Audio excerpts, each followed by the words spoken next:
Om Shanti. Good morning. आज बाबा की 25/6/2021 की वाणी है।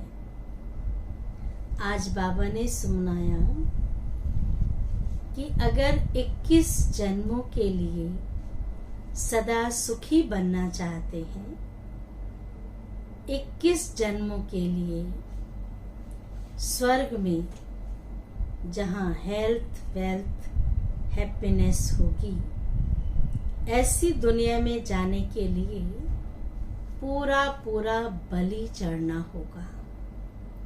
बलि चढ़ना अर्थात भगवान पर बलिहार जाना, तन मन सब सौंप देना। उसके लिए एक आदत अपनी पक्की बनानी है। वो आदत है अमृत वेले उठकर बाबा से मीठी मीठी बातें करो। सवेरे सवेरे उठने से दिनचर्या अच्छी रहती है।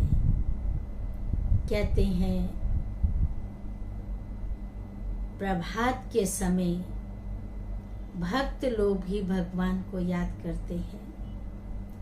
बच्चे भी पढ़ाई के लिए प्रभात के समय ही उठते हैं। तो बाबा ने भी कहा कि अपनी अवस्था मजबूत बनानी है, क्योंकि ये ज्ञानियों के लक्षण है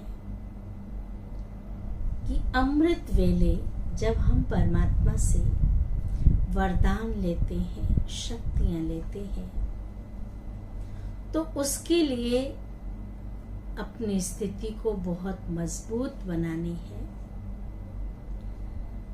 रात को कई बार लोग इतने 1-1 बजे तक सोते हैं, 12 बजे सोते हैं। लेकिन बाबा कहते बच्चे जल्दी सो, जल्दी उठो। टाइम से सोएंगे तो टाइम से उठेंगे। बाबा को गुड नाइट करके सोएंगे, बाबा को दिनचर्या सुना करके सोएंगे, सब कुछ अर्पण करके सोएंगे, तो समर्पण भाव होगा। सबसे पहले तो देह अभिमान को अर्पण कर दो, और जो चीज अर्पण कर दी जाती है वो अपनी नहीं होती है। अर्पण कर देना अर्थात दे देना। तो जब हमने देह अभिमान को अर्थात मैंपन को भगवान के आगे अर्पण कर दिया, समर्पण कर दिया, फिर वो उसे वापस नहीं ले सकते। देहाभिमान वापस नहीं आ सकता। जैसे सुनाते हैं ना, एक चोर था, रोज चोरी करता था। शिवरात्रि के दिन थे। उसने कहा मुझे चोरी तो करनी है, लेकिन हर मंदिर में जागरण हो रहा है, भक्त लोग बैठे हैं, घरों में भी जाग रहे हैं, क्या करूं? तो देखा एक गांव में छोटा सा मंदिर है। उस मंदिर में जाके देखा तो कोई भी नहीं था, सुनसान था। उसने देखा मुझे तो चोरी करनी है, कुछ भी नहीं था। एक स्टूल था, घंटा ऊपर था, तो वो क्या किया, स्टूल भी नहीं मिला, शिवलिंग के ऊपर चढ़ कर के उस घंटे को उतार लिया। तो जैसे ही उतारा, शिव जी प्रकट हो गए। कहा बच्चा वर मांगो। वो हैरान हो गया, एक तो मैंने गलती की, अब गलती की और ऊपर से भगवान जी प्रकट हो गए। तो भगवान ने कहा देखो, सुबह से लेकर रात्रि तक जितने भी मेरे भक्त लोग आए, किसी ने अक धतूरा चढ़ाया, किसी ने बेलपत्र चढ़ाया, किसी ने कच्ची लस्सी चढ़ाई, लेकिन तू ही एक ऐसा भक्त है जो तू पूरा ही समर्पण हो गया, अर्पण हो गया, इसलिए मैं तुम्हारे पर अति प्रसन्न हूँ। इसका भाव है कि ये तन मन धन सहित बुद्धि से भगवान पर अर्पित होना, समर्पित होना, अर्पण कर देना, तब भगवान पसंद करते हैं, खुश होते हैं। सिर्फ कह देने से नहीं, ऐसा नहीं कि शिवलिंग के ऊपर चढ़ जाना है। कहने का भाव है बुद्धि से समर्पण भाव। तो अभी हम सुनते हैं बाबा की वाणी। मीठे बच्चे, इस समय तुम बाप के ऊपर बलिहार जाओ, बाप के ऊपर बलिहार जाओ तो 21 जन्मों के लिए तुम सदा सुखी बन जाएंगे। बाप पर बलिहार जाओ तो 21 जन्म के लिए सदा सुखी बन जाएंगे। प्रश्न है, ज्ञानी बच्चों को अपनी अवस्था ठीक रखने के लिए, ध्यान से सुनेंगे प्रश्न, ज्ञानी बच्चों को अपनी अवस्था ठीक रखने के लिए कौन सी आदत पक्की डालनी चाहिए? क्या कहते ना, सुबह उठना बड़ा मुश्किल है, बिना उठे तो कुछ नहीं मिलेगा। उत्तर है सवेरे सवेरे उठने की आदत है। किसी को 10 बजे उठने की, 8 बजे उठने की, 7 बजे उठने की, और उठना है 3:30-4 बजे। तो बहुत मुश्किल लगता है कईयों को। हालांकि है मुश्किल नहीं, लेकिन मुश्किल बना देते हैं। सवेरे सवेरे उठने की, सवेरे सवेरे उठकर बाबा की याद में बैठना, यह बहुत अच्छी धारणा है। जो बच्चे जल्दी सोते और जल्दी उठ जाते हैं, उनकी अवस्था सारा दिन ठीक रहती है। टाइम से सोते हैं, टाइम से उठते हैं तो अवस्था ठीक रहती है।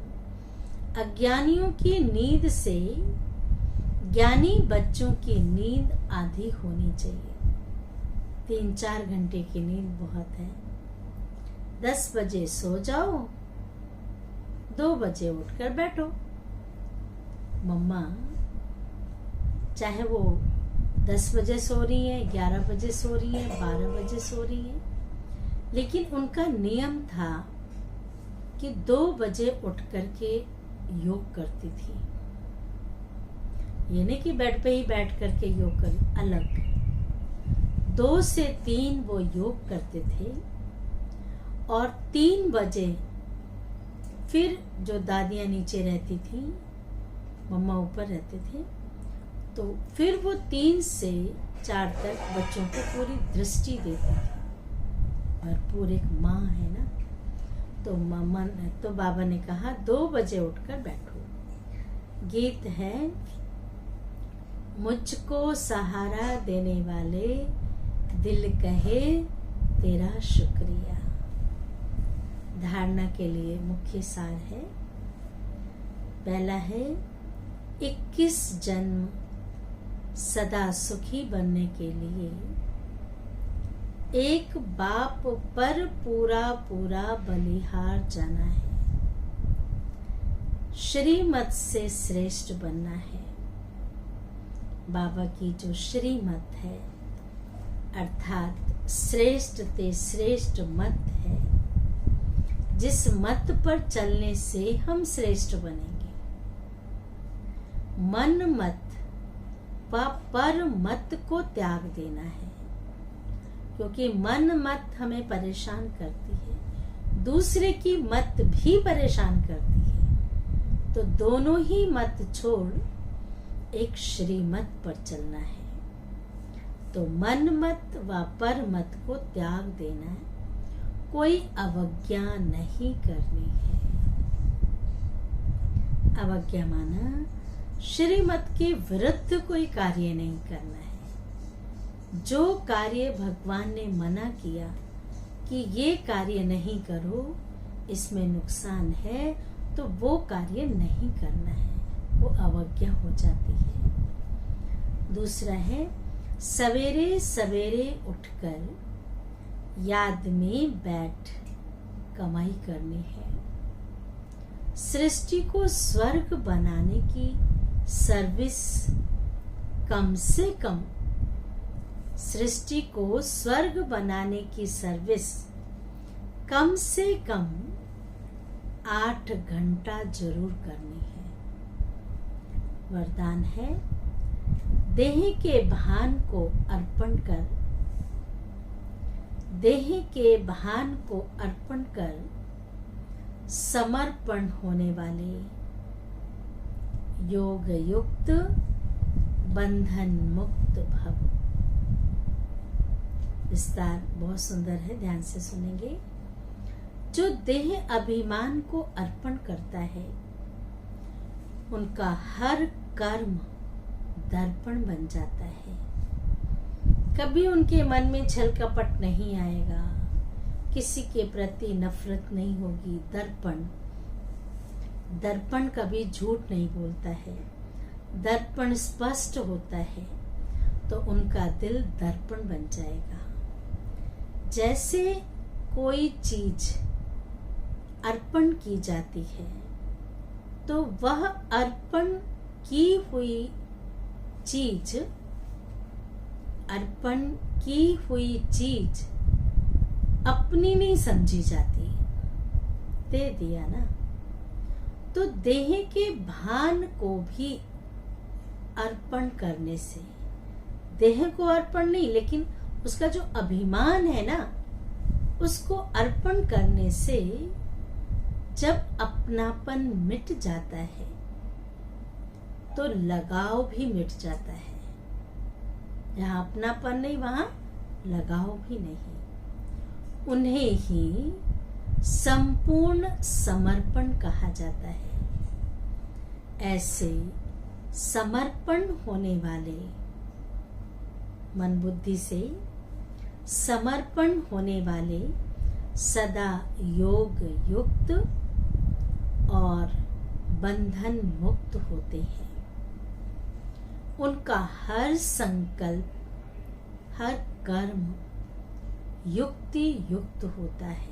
हर संकल्प, हर कर्म युक्ति युक्त होता है। स्लोगन है, सर्वशक्तिवान को साथी बना लो,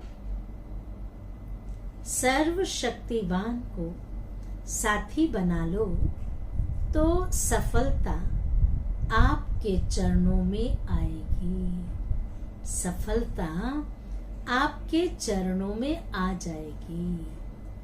अच्छा, ओम शांति, ओम शांति।